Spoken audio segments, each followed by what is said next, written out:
Hai listeners, berjumpa kembali bersama dengan kami berdua di acara yang selalu dinanti-nantikan banyak orang kayaknya sih ya.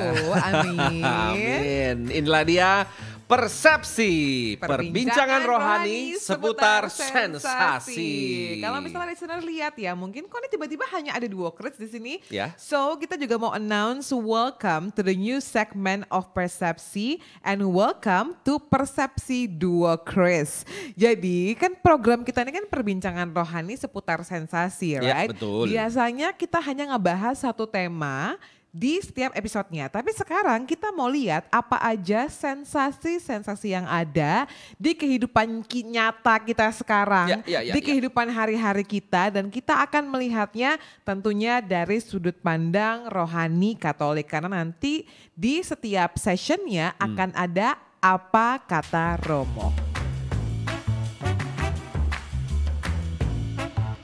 Nah, ini baru banget terjadi dan dari satu momen ternyata bisa menarik berbagai macam point of view dari netizen. Kalau lo mau tahu apa, ini coba kita lihat dulu artikel berikut ini ya.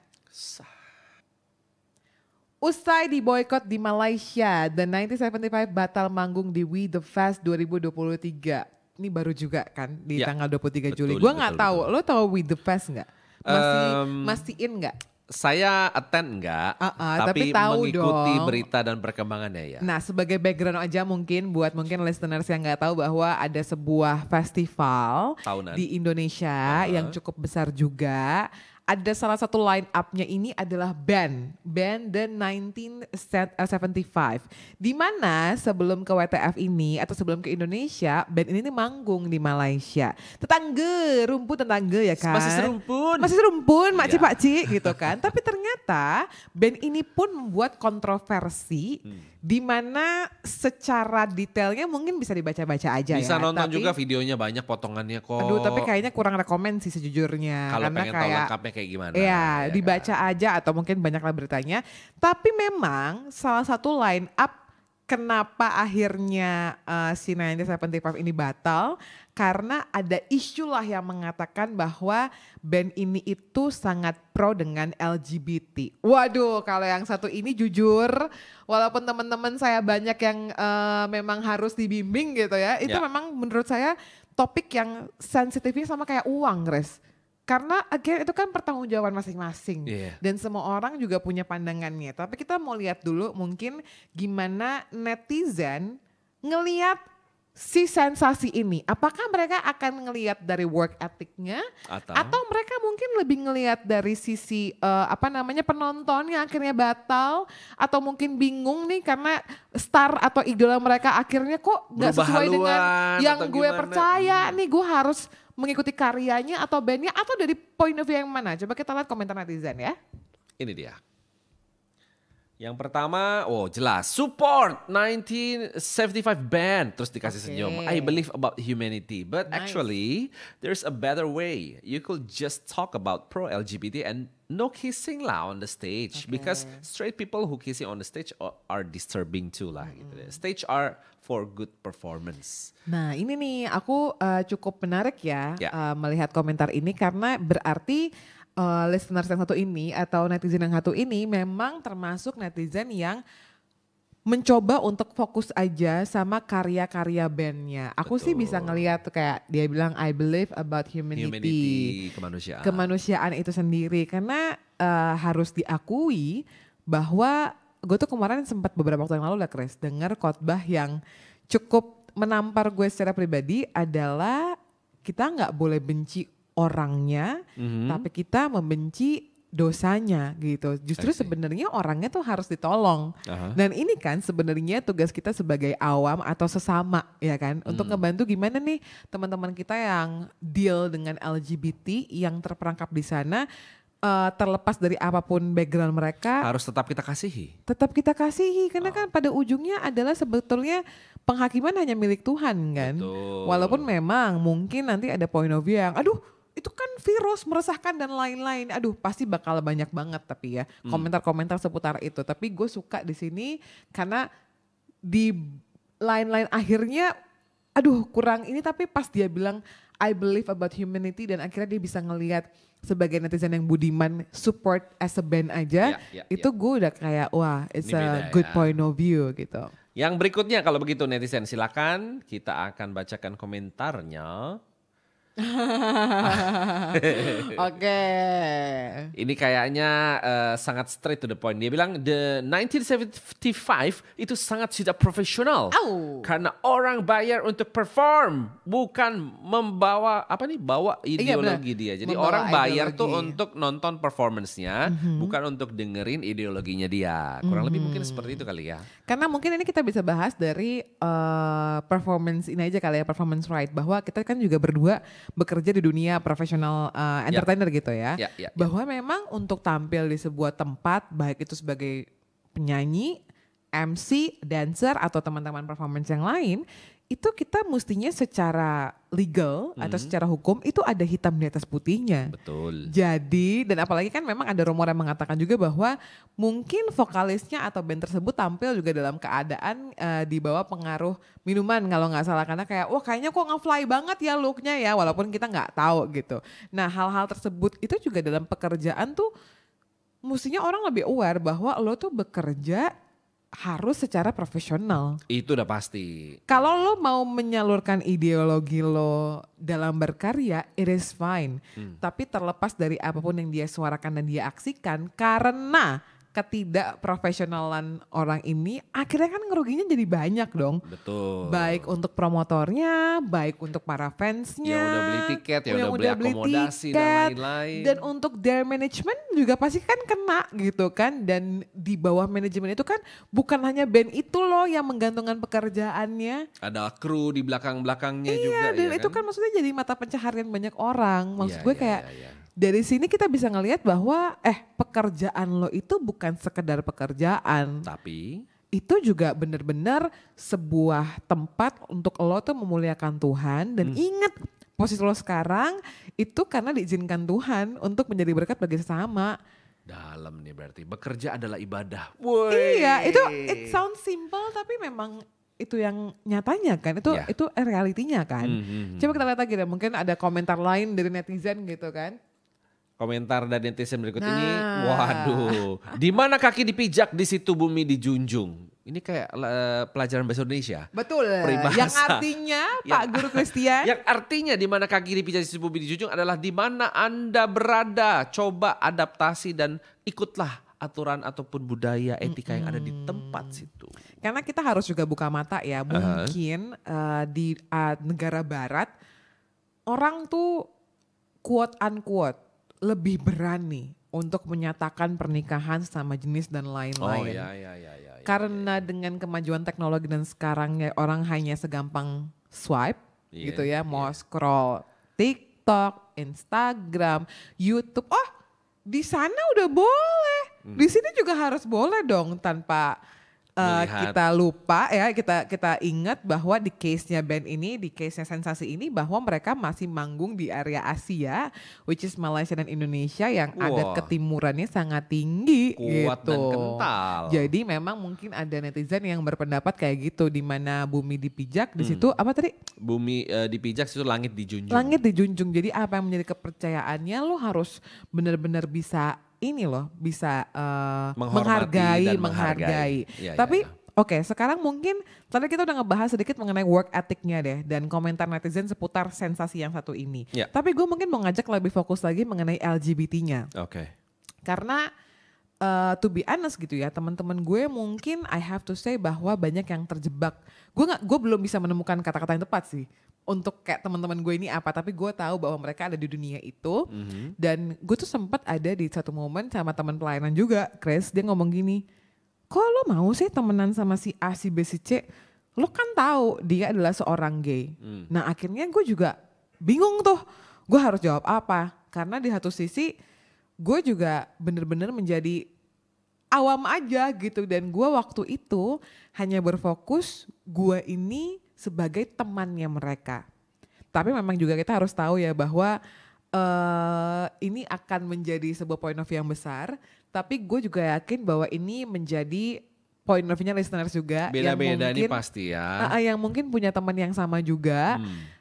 pengen nolong tapi bingung. Satu sisi gue harus gimana ya bersikap untuk berteman dengan teman-teman yang LGBT ini. Sampai akhirnya yang tadi gue bilang bahwa ada sebuah khotbah yang menampar gue banget bahwa kita harus membenci dosanya tapi tidak dengan orangnya. Karena bagaimanapun itu kan memang kuasa jahat ya, maksudnya bukan dari Tuhan gitu loh. Dan kalaupun kita sebagai pribadi sebisa mungkin, semaksimal mungkin harus bisa menolak itu dan keluar dari area itu. Sehingga kita bisa hidup sebagaimana memang Tuhan gariskan. Nah tugas gue, akhirnya gue mikirnya gini, oh ya udah tugas gue sebagai teman mereka adalah menemani, mendampingi, tetap berteman dengan mereka dan kalau bisa, kalau mau berjalan lebih jauh, mendoakan, bahkan mengajak mereka untuk hidup yang memang sesuai dengan kehendak Tuhan gitu. Karena banyak juga kok yang cerita bahwa mereka tuh pengen berhenti. Gue bilang iya, gue tahu bahwa ini salah dan terutama ini kalau boleh spesifik gitu ya, mungkin teman-teman yang gay yang memang usianya sudah di kepala 4. Mereka juga ada kok momen-momen dimana kayak refleksi gitu exactly, ya. You know what I mean, right? Hidupnya lagi selama ini 10-20 tahun belakangan kayak gimana gitu ya. Jadi gue udah kepala 4. Makin tua lah istilahnya. Dan mereka-mereka ini juga pasti sadar mereka akan berpulang. Nanti gimana ya?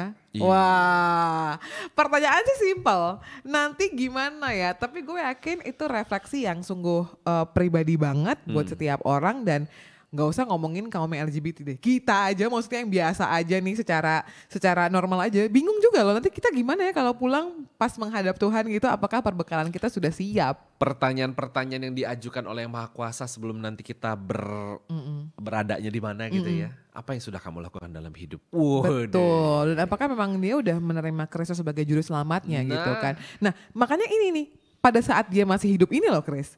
Yang maksudnya kita sebagai teman-teman gitu kayak gimana ya caranya, karena kan kalau mereka dibimbing secara awam, maksudnya bukan bimbing, berteman dengan awam kayak kita gini mungkin oke, tapi sebetulnya dari agama apapun itu, kalau mereka pengen kembali ke pemuka agamanya misalnya gitu ya di Katolik kepada pastor, dibimbing secara personal dan mereka berjuang bersama, itu kan akan lebih baik gak sih? Betul, tapi ya tantangannya banyak sih menurut gue gitu ya Tia, bahwa mau ngomong aja, mau jujur aja, sulit. Kadang nggak mudah. Sulit, Apalagi ketika kita dalam posisi seperti terus dijauhi lagi. Wah, karena dikucilkan lagi. Judgment itu yang paling tajam sih sebenarnya. Tahu sendiri jari netizen, mulut netizen, orang-orang sekitar kadang tuh lebih tajam dari silet begitu kan. Wow, jadi memang harus dilihat juga dua sisi. Ada teman-teman yang secara gamblang mengibarkan bendera itu dalam pekerjaan mereka dan segala macam. Tapi ada teman-teman yang secara gamblang juga gitu bahwa mereka tahu mereka tersiksa dalam keadaan Tapi itu. dari obrolan ini saya dapat itu barusan bagus sih yang Kristi bilang. Kasihi orangnya, benci dosanya. Jadi itu menurut saya adalah dua hal yang memang kelihatannya satu, tapi sebenarnya itu bisa dipisahkan kok. Kalau secara sabar kita lihat orang itu karakternya begini. Secara dosa tuh begini. Orangnya perlu dikasihi, orangnya perlu diselamatkan. Tapi gue tiba-tiba langsung kepikiran sih Chris. Kasian juga atau gue lebih akhirnya memberikan support secara mentally gitu kayak keluarga dari orang-orang tersebut. Kalau keluarga kadang juga nggak bisa terima. Iya, karena bukan hal yang mudah dong. Iya kan? Saya aja sebagai orang tua berpikir seandainya nanti anak-anak saya ada yang ternyata terjebak dalam apa yang tadi Kristi bilang. Bagaimana sebagai orang tua saya akan bersikap?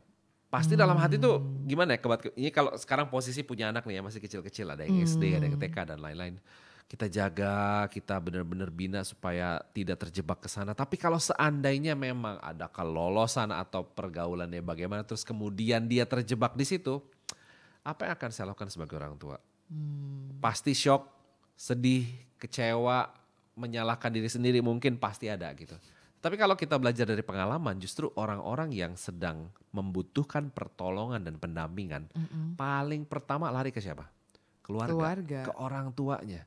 Makanya kalau misalnya pun nanti dia ada, ya mudah-mudahan jangan. Tapi kalau ada yang sampai terjebak begitu, kadang dia mau ngomong aja sampai mikir, takut mengecewakan orang tua. Takut bikin orang tuanya sedih. Tapi this is me gitu loh, tapi gue gak mau kecewain mereka.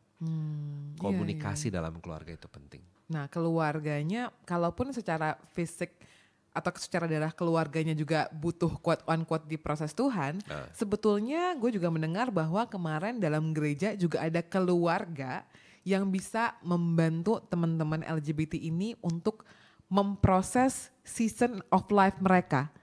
Nah ada sebuah orang Romo juga yang akan bercerita bahwa nih loh, dan menurut gue ternyata ini kurang digaungkan karena orang kan bingung ya, aduh gue mau lari kemana ya. Ternyata dalam gereja pun, gereja Katolik juga ada Romo yang secara khusus atau mungkin secara biasa untuk menangani teman-teman yang harus berproses dengan sensasi LGBT ini. Coba kita akan lihat dulu dalam apa kata Romo.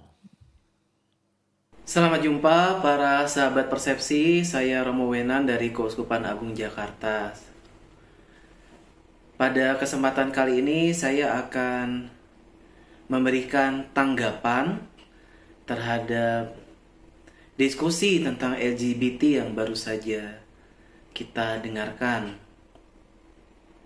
Pertama-tama tentunya diskusi LGBT ini bukanlah sesuatu yang sederhana. Ini adalah sebuah fenomena yang kompleks karena dari akronimnya pun LGB dan T setidaknya mengandung dua konsep ya. Yang pertama adalah konsep orientasi seksual, yaitu di L, G, dan B-nya, lesbian, gay, dan bisex. Dan yang kedua adalah konsep tentang gender di bagian T-nya, yaitu transgender. Tapi dalam pemahaman masyarakat kerap kali kedua konsep ini disatukan ya. Memang karena kedua hal ini atau kedua konsep ini merupakan kelompok minoritas dalam kehidupan bermasyarakat. Karena banyak orang memiliki orientasi seksnya adalah heteroseksual dan banyak orang memiliki keselarasan antara pemahaman gender dan ekspresi gender dalam diri mereka. Pada kesempatan kali ini saya akan memberikan pendekatan pastoral secara khusus kepada pribadi homoseksual, artinya akan berfokus kepada mereka yang memiliki orientasi seksual minoritas, entah itu lesbian, gay, atau bisex. Meskipun demikian, saya yakin bahwa pendekatan ini juga dapat kita aplikasikan kepada teman-teman transgender atau teman-teman yang mengalami gender dysphoria atau mereka yang memiliki pemahaman yang tidak sesuai antara pemahaman gender diri sendiri dengan ekspresi gendernya. Dokumen pertama sejauh saya lacak itu ada di tahun 1975, dokumen Gereja Katolik yang berbicara tentang moralitas seksual, yaitu Persona Humana. Secara umum dokumen ini bicara tentang seksualitas dalam diri manusia, dan secara khusus di artikel 8 dokumen Persona Humana bicara tentang isu homoseksualitas. Karena memang pada tahun-tahun itu gerakan mendukung atau support LGBT itu berkembang di Amerika dan Eropa. Oleh karena itu ada tanggapan singkat dari gereja melalui Kongregasi Ajaran Iman dalam dokumen Persona Humana artikel 8. Kurang lebih dokumen ini membedakan dua hal. Yang pertama, pribadi yang memiliki orientasi homoseksual dengan pribadi yang melakukan tindakan homoseksual. Gereja mengatakan bahwa para pribadi-pribadi ini harus dilakukan pendekatan pastoral dengan penuh kasih tanpa diskriminasi dan berhati-hati terhadap tindakan-tindakan atau kata-kata ujaran kebencian terhadap pribadi yang memiliki orientasi minoritas ini. Lain halnya, gereja memiliki posisi berbeda terhadap tindakan homoseksual. Karena pemahaman konsep gereja Katolik terhadap hubungan seksual itu adalah memiliki finalitas atau tujuan akhir terarah kepada hadirnya anak, yang mana tindakan seksual yang bercirikan cinta sesama jenis tidak mampu mengakomodasi finalitas atau cita-cita yang dimiliki gereja Katolik terhadap hubungan seksual. Pada tahun 2016, Paus Fransiskus menuliskan sebuah dokumen yang berjudul Amoris Laetitia, yaitu sebuah dokumen yang dituliskan Paus Fransiskus untuk menyapa keluarga-keluarga Katolik. Dalam paragraf nomor 250 dalam dokumen Amoris Laetitia ini, Paus Fransiskus menyatakan bahwa komunitas pertama yang diharapkan gereja untuk dapat menerima teman-teman yang memiliki orientasi minoritas atau homoseksual atau lesbian, gay, dan bisex adalah keluarga, adalah orang tua. Orang tua diminta pertama-tama menerima anak-anaknya tanpa memberikan penghakiman terhadap orientasi seksual yang mereka miliki. Oleh karena itu, berdasarkan dua dokumen ini, Persona Humana artikel 8 dan Amoris Laetitia di tahun 2016 di paragraf nomor 250, saya melihat bahwa gereja pertama-tama mengasihi dan mencintai semua orang. Dan seperti apa yang sudah disampaikan Paus Fransiskus, tidak ada orang yang dapat dinilai hanya semata-mata berdasarkan orientasi seksualnya. Pandangan gereja terhadap homoseksualitas ini saya kira dapat kita aplikasikan pula kepada teman-teman yang transgender, bahwa gereja mencintai semua orang, gereja memahami dan mau berjalan bersama teman-teman yang memiliki orientasi seksual minoritas ataupun pemahaman gender minoritas. Dalam hal ini mudahnya kita sebut saja teman-teman LGBT. Gereja mengasihi, gereja mencintai, dan gereja mendukung teman-teman LGBT untuk terus-menerus berproses mencari jalan kekudusannya. Gereja mendampingi teman-teman LGBT dalam jatuh bangunnya, pencarian akan Tuhan, dan pemaknaan seksualitas mereka. Mencari tahu apa yang Tuhan inginkan dalam kehidupan mereka. Terkait tindakan yang dilakukan oleh salah satu kelompok band yang mengkampanyekan orientasi seksualnya di hadapan masyarakat umum, saya merasa itu bukanlah tindakan yang bijaksana. Karena kita tahu konstruksi sosial masyarakat kita ini bersifat heteronormatif. Artinya pandangan umum yang dianggap sebagai sesuatu yang normal, sesuatu yang tanda kutip benar adalah mereka yang memiliki orientasi heteroseksual. Nah, teman-teman minoritas ini menurut saya tidak perlu untuk menunjukkan di depan khalayak ramai yang sifatnya pertunjukan itu bukan untuk mengkampanyekan orientasi seksualnya, tapi lebih kepada tujuan orang datang untuk dihibur mendengarkan nyanyian. Tentu saja itu bukan tindakan yang bijaksana.